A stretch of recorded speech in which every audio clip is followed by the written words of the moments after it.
For today's video, i-share ko sa inyo ang ginhimo ko nga cauliflower salad. Salad bowl, nagbutang lang gali ko sa isa ka bilog nga itlog kag tubig. Hindi ko gid balaan kung nga ang gintakos ko pa ang tubig, pwede ko naman ibutang diretso.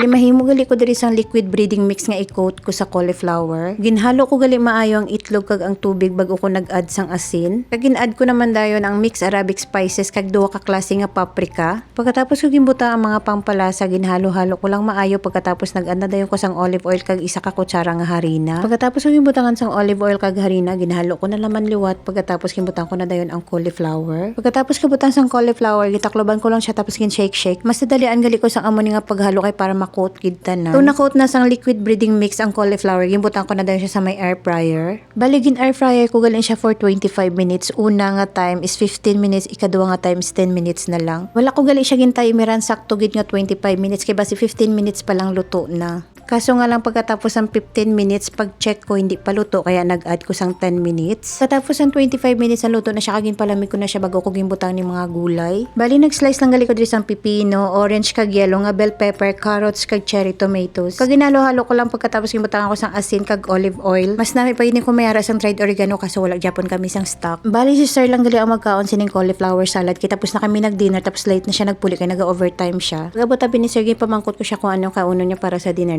Ba siya sa akong salad lang daw. Sakto man yung gin-remind niya ko nga may cauliflower sa rep. Kaya amo na lang nang ginimo ko sa iya cauliflower salad. So hasta na lang diri nga ako nga video. Salamat sa paglantaw.